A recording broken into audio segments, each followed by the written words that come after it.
concern about the respect of human rights, and in particular the rights of women and girls. We consider that it is essential to revoke the decisions that do not allow girls to be in secondary and tertiary school and do not allow women to effectively work in the majority of the professions.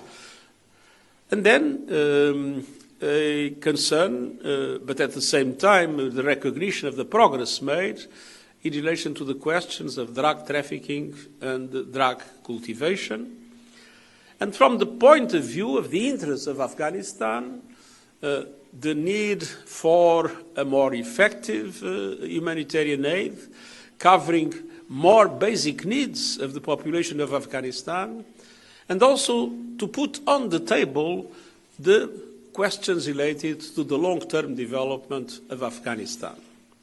So, in relation to all these aspects, the programmatic aspects of the independent review, there was a total consensus among the group. On the other hand, we recognize that in a number of aspects, a lot of things are happening on the ground. There is a very intense economic cooperation between Afghanistan and its neighbors, in trade, in infrastructure, in water, in other dimensions, and that is positive.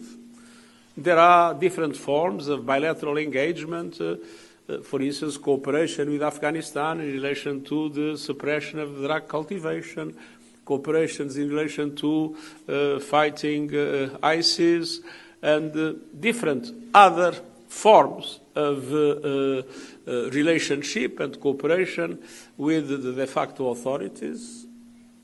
Our group considered that those things are positive, that those things should move on.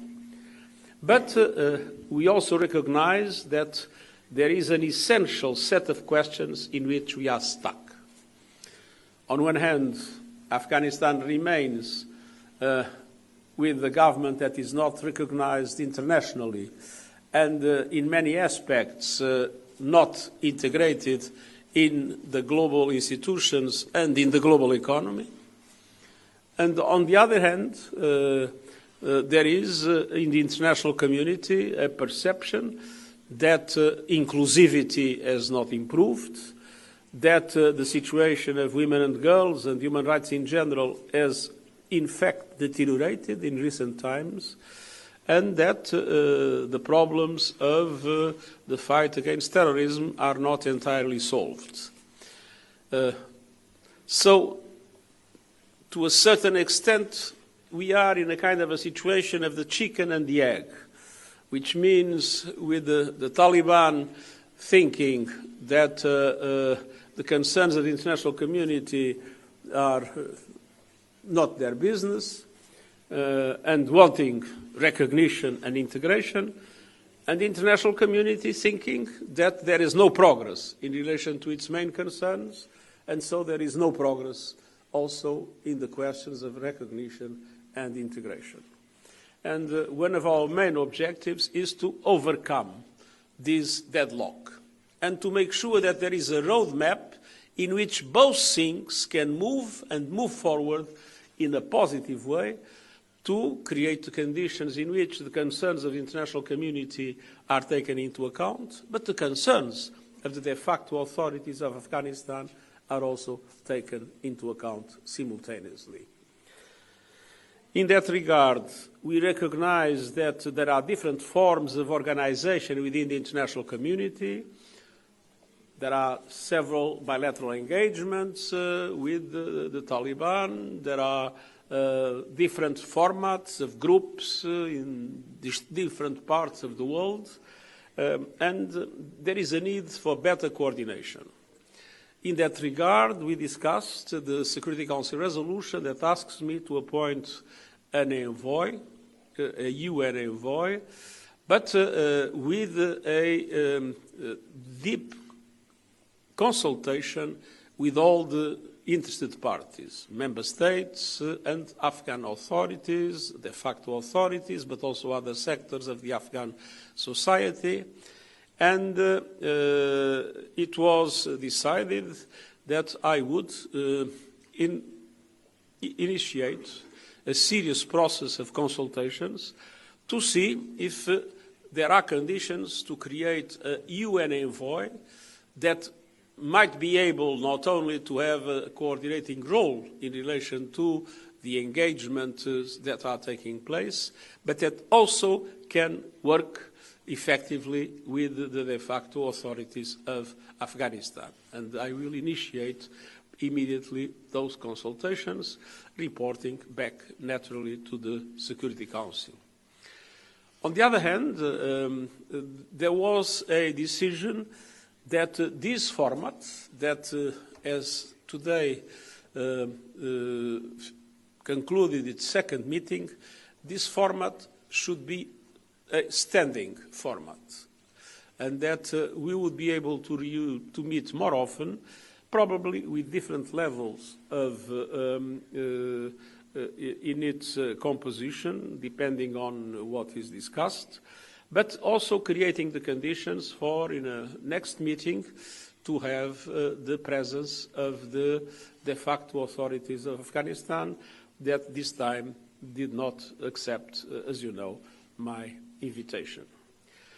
On the other hand, we also discussed, of course, it's not for the UN to have a role on that, it's strictly of the competence of member states, but we also discussed, and it is one of the recommendations of the review, we also discussed the interest of the creation of a contact group with a more limited number of states able to have a more coordinated approach in the engagement with the de facto authorities. Up to member states to decide how to create it. I made a personal suggestion, for instance, the P5 with a group of neighboring countries and a group of relevant donors. If the three parts combined could create a contact group, I believe it would be a way to have coherence in the way the international community is engaging with the de facto authorities of Afghanistan. But again, that was a personal idea. It's up to member states to decide or not to form this contact group. This meeting, as you see, was extremely productive. We reached consensus on, I would say, the key issues that are to be discussed between the international community and the de facto authorities, and an important set of operational conclusions to allow us to be more effective in the future. And I sincerely hope that this will produce results. There is now a question. Let me start with Omra from Thank you. I am Omra Murid from Afghanistan, Amu TV. Every day we have averagely around 20 video clips profiled from Afghanistan women and girls. What's your message to the Afghan women and girls that are not allowed to go to school, work, or even out of the home? My message is a message of deep solidarity. I have 3 granddaughters. It would be inconceivable for me if my granddaughters would not be able to attend secondary school, if they would not be able to go to the university, and if they would not be able to have the chance to fully participate in the economy and the society of my country. And I would like all the granddaughters and daughters in Afghanistan to enjoy exactly the same rights that my granddaughters will hopefully enjoy in my country. Al Jazeera English. Thank you. Mr. Secretary General, this is Rasul Sardar from Al Jazeera. So you have talked about the items that there is a consensus on, but also you set up the new objectives for the next meeting. However, so Taliban is not here, which is practically in charge of the country. So without Taliban being present, how are you going to move forward? And secondly, there has been some of the reports that one of the reasons that Taliban rejected joining this meeting was the lack of proper communication. Well, as a matter of fact, I received a letter with a set of conditions to be present in this meeting that were not acceptable. these conditions, first of all, denied us the right to talk to other representatives of the Afghan society, and demanded a treatment that would, I would say, to a large extent be similar to recognition. If the reason was lack of communication, I'm very happy, because I can then make sure that the next time there will be perfect communication, and then the problem will not exist.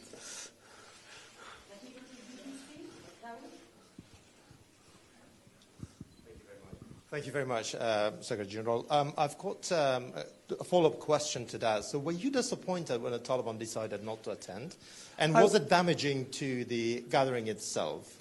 It was not damaging, because the meeting was very useful, and we absolutely needed to have this discussion because, as you know, we had a report that went to the Security Council, that the Security Council asked member states to take fully into account, and that contains a strategy that was very important to be endorsed by this group of states. So the meeting was extremely useful.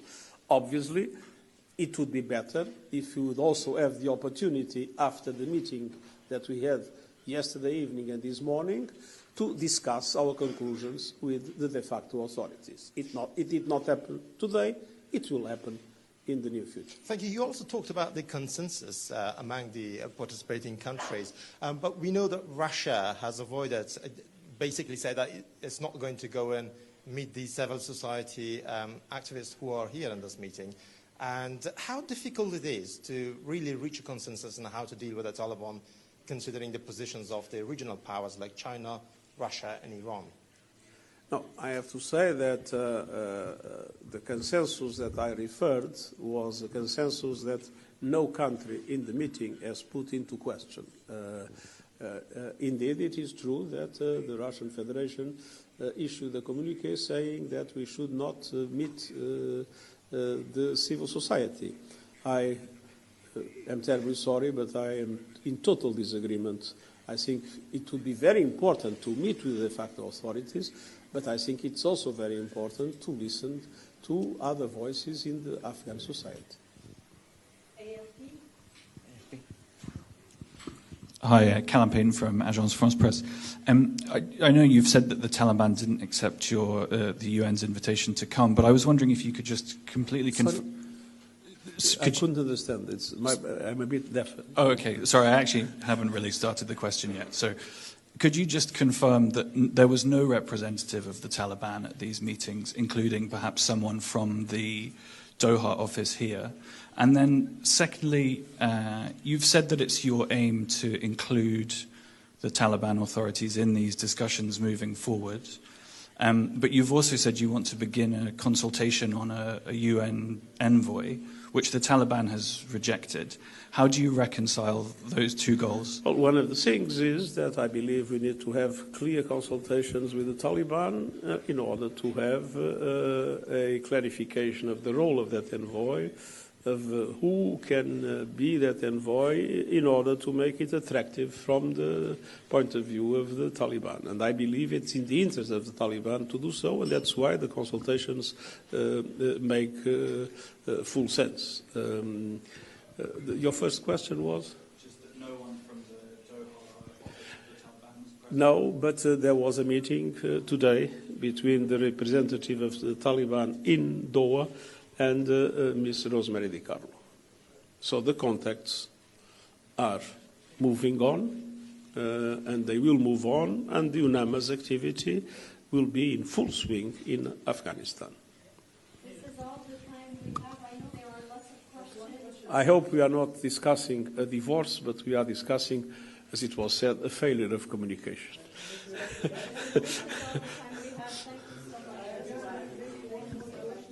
Last question. Last question. If the Taliban did not accept your your conditions this time, if the Taliban did not accept your conditions this time and said that they would only come if they're regarded as the sole representatives of Afghanistan, how do you move past that? How do you expect to have them the second time that you meet if this condition stays in place from their side? Well, it is the conditions that were put by the Taliban that were not accepted for us. And so I think that, as I said, we will need now, with this format, as a standing format, and with different levels of organizing the meetings, I think we will find easily a solution to allow for the participation of the Taliban. Thank you very much. Thank you very much.